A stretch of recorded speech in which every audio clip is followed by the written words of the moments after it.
అన్నదాత సుఖీభవ అన్నాడు రైతులను మోసం చేసేందుకు. అప్పుడేమన్నాడు, పిఎం కిసాన్ కాక అన్నదాత సుఖీభవ పేరుతో నేను నెల 20,000 ఇస్తా, నేను సంవత్సరానికి 20,000 ఇస్తాను అన్నాడు. ఇంతకుముందు కూడా మన బడ్జెట్ ప్రజెంటేషన్లో ఇదే ఆయన అన్న మాటలు, ఆయన నోట్లో నుంచి వచ్చిన ఆ మాటలు ప్లే చేసి వినిపించారు అందరికీ కూడా. కావాలంటే మళ్ళీ ప్లే చేద్దాం ఒకసారి. చెప్పు, ప్లే చేయ. మడమ తిప్పడు, మాట తప్పడు. అవును, ఇప్పుడేమన్నావు, గవర్నమెంట్ ఆఫ్ ఇండియా 6,000 రూపాయలు ఇస్తుంది కాబట్టి అది మైనస్ చేసి నేను 6,500 రూపాయలు ఇస్తానని చెప్పిన పెద్ద మనిషి ఎవరో ఇది చెప్పలా? రైతుకు సంవత్సరానికి 20,000 రూపాయలు ఇప్పుడు ఇచ్చేది కాకుండా 20,000 వరకు ఇచ్చేట్టుగా తెలుగుదేశం పార్టీ నిర్ణయం చేశాం.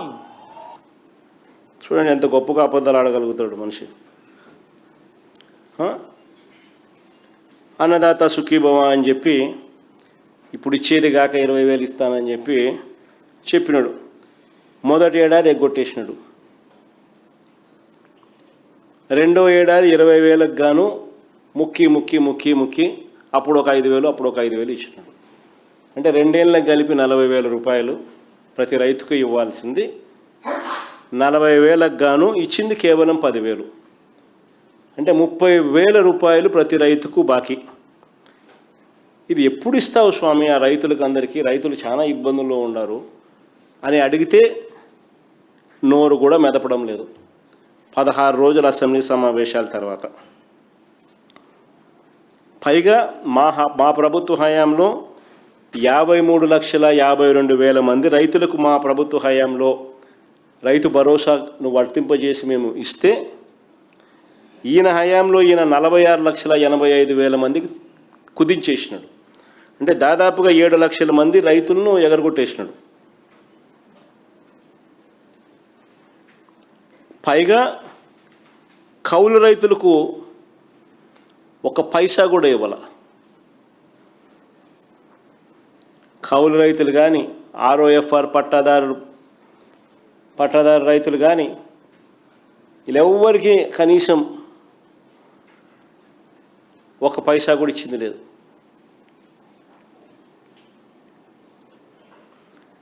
పదహారు రోజులు అసెంబ్లీ తర్వాత వీటి గురించి ఎందుకు మాట్లాడలేదయ్యా అని అడుగుతా ఉన్నాం.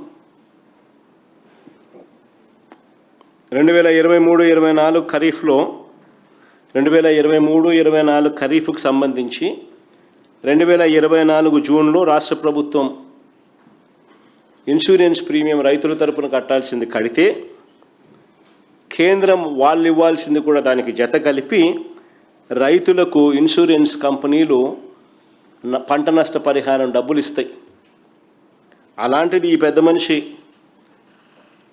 అధికారంలోకి వచ్చినాడు. జూన్ 2024లో డబ్బులు కట్టాల్సింది కట్టకపోవడంతో, 834 కోట్లు కట్టకపోవడంతో రైతులు ఏకంగా 1,324 కోట్లు నష్టపోయినారు. ఉచిత పంటల బీమాను పూర్తిగా రద్దు చేసి, రైతులను గాలికి వదిలేసి, చంద్రబాబు నాయుడు గారి నిర్వాకాల వల్ల 2023-24, 2024-25 ఈ 2 వ్యవసాయ సీజన్లకు సంబంధించి రైతులు ఏకంగా 3,500 కోట్ల రూపాయలు నష్టపోయారు. ఉచిత పంటల బీమా తీసేయడం వల్ల. వీటికి సంబంధించి ఈ డబ్బులు ఎప్పుడు ఇస్తారయ్యా స్వామి అని అడిగితే, చంద్రబాబు నాయుడు గారి దగ్గర నుంచి 16 రోజుల అసెంబ్లీ సమావేశాలు జరిగినప్పటికీ కనీసం వీళ్ళ నోట్లో నుంచి ఒక మాట రాల. గత ఏడాది అక్టోబర్లో మేంతా తుఫాన్ వచ్చింది.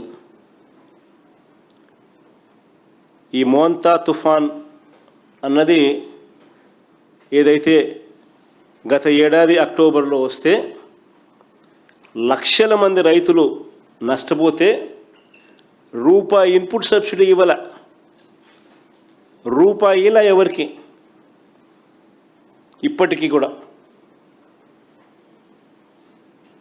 ఎప్పుడు ఇస్తారో అని చంద్రబాబు నాయుడు గారిని గట్టిగా నిలదీస్తూ అడిగితే 16 రోజుల అసెంబ్లీ సమావేశాలు అయిన తర్వాత కూడా కనీసం వీళ్ళ నోట్లో నుంచి ఒక్క మాట రాదు. రాష్ట్రంలో ధరల స్థిరీకరణ నిధి కోసం ఏకంగా మా ప్రభుత్వ హయాంలో 3,000 కోట్ల ధరల స్థిరీకరణ నిధి పెట్టి ఏకంగా 7,500 కోట్ల రూపాయలు వెచ్చించి 5 ఏళ్లలో రైతు భరోసా కేంద్రాలు నెలకొల్పి ఆ ప్రతి ఎకరాను ఆ ప్రతి గ్రామంలోనూ ఈ క్రాప్ చేసి ఏ రైతుకైనా కూడా తన వేసిన ఏ పంటకైనా కూడా గిట్టుబాటు ధర రాని పరిస్థితి ఎక్కడైనా ఉంటే వెంటనే ఆ ఆర్బీకే పరిధిలోనే సీఎం యాప్ అని continuous monitoring of agricultural price and procurement అని మార్క్ఫెడ్కు జేసీని జాయింట్ కలెక్టర్ను జాయింట్ ఎండీగా చేసి మార్కెట్లో కాంపిటీషన్ క్రియేట్ చేస్తూ ఎప్పుడు రేటు పడిపోయినా కూడా ఆదుకుంటూ ఏకంగా 7,500 కోట్ల రూపాయలు ఖర్చు చేసి వైఎస్ఆర్సీపీ ప్రభుత్వంలో ప్రతి ఆర్బీకే పరిధిలో పోస్టర్లు పెట్టేవాళ్ళం. ఇదిగో ఈ పంటకు ఇది గిట్టుబాటు ధర అని, ఈ రేటు కన్నా తక్కువగా ఎక్కడైనా వస్తే వెంటనే ప్రభుత్వం జోక్యం చేసుకుంటుంది అని చెప్పి రైతులకు భరోసా ఇచ్చేవాళ్ళం. దళారీల వెన్నులో వణుకు పుట్టించేవాళ్ళం. అంతకన్నా తక్కువ రేటుకు తీసుకునేదానికి ఎవడైనా సాహసిస్తే వెంటనే రియాక్ట్ అయ్యేవాళ్ళం. 7,500 కోట్ల రూపాయలు ఖర్చు చేసి రైతులను ఆడుకుంటే ఈ చంద్రబాబు నాయుడు గారి ప్రభుత్వంలో ధరల స్థిరీకరణ నిధి కోసం కేవలం 300 కోట్ల రూపాయలు కేటాయింపులు చేశారు. ఇంత దారుణమేందయ్యా అని చెప్పి రైతులంతే ఇంత చులకనేందయ్యా చంద్రబాబు అని చెప్పి చంద్రబాబు నాయుడిని గట్టిగా నిలదీస్తూ అడిగితే దాని మీద కూడా ఒక్క మాట లేదు. పైగా ఎదురుదాడి.